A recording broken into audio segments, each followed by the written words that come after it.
आज election commission ने महाराष्ट्र और झारखंड विधानसभा इलेक्शन और उत्तर प्रदेश में उपचुनाव की घोषणा की।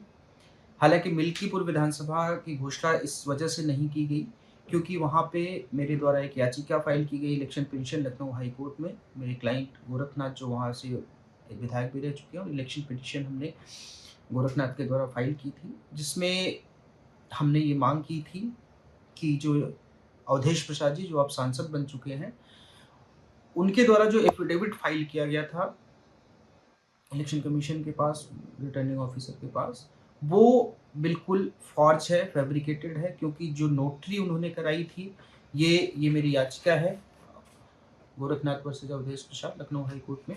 इसमें जो नोटरी कराई गई थी, जो राकेश कुमार श्रीवास्तव जो अधिवक्ता है, ऐसा दिखाया गया कि इनसे नोटरी कराई गई थी।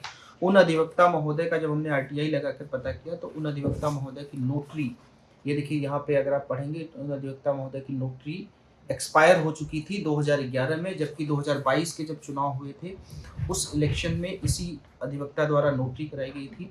उसको हमने चैलेंज किया था, जिसमें माननीय न्यायालय ने संज्ञान लेते हुए नोटिस जारी किया था। इसमें सुनवाई चल रही है, हालाँकि बीच में जब लोकसभा चुनाव हुए तो वो सांसद चुन लिए गए और इसलिए हमने भी याचिका को बहुत ज़्यादा प्रेस नहीं किया क्योंकि ऑलरेडी वो इन्फ्रक्चुअस हो गई थी। लेकिन चूँकि मामला पेंडिंग है, मामले में माननीय न्यायालय संज्ञान ले चुका है, इसलिए आज चुनाव का जब घोषणा हुई तो मिल्कीपुर विधानसभा में घोषणा नहीं हुई। हालाँकि हम 1-2 दिन में इसमें पिटीशन को विथड्रॉ करेंगे और विथड्रॉ करके उसके बाद इलेक्शन कमीशन को भी इन्फॉर्म कर देंगे।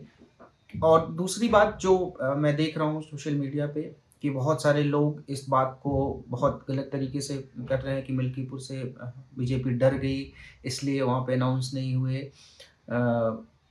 तमाम तरीके की बातें कि दिल्ली के साथ चुनाव होंगे और तमाम तरीके की बातें, तो बिल्कुल ये नहीं है। इलेक्शन कमीशन की अगर आप पीसी सुनिए तो उन्होंने बिल्कुल साफ तौर पे कहा है और हम जल्दी ही इस पिटीशन को 1-2 दिन में जो भी समय लगेगा इसको विथड्रॉ करेंगे। विथड्रॉ करके उसके बाद माननीय इलेक्शन कमीशन को भी हम इन्फॉर्म कर देंगे क्योंकि अब इस पिटीशन को प्रेस करने का भी कोई मतलब नहीं है क्योंकि हमारी जो याचिका थी, जो हमारे प्रेयर्स थे, वो इनकी सदस्यता रद्द करने के लिए और बाबा गोरखनाथ को वहाँ से विधायक मनोनीत करने की याचिका थी। हालाँकि अब वो ऑलरेडी वहाँ पे विधायक नहीं हैं, वो सांसद बन चुके हैं, उन्होंने इस्तीफ़ा दे दिया है विधायक पद से। तो इसको प्रेस करने का कोई मतलब नहीं है और वहाँ पे चुनाव भी होने चाहिए।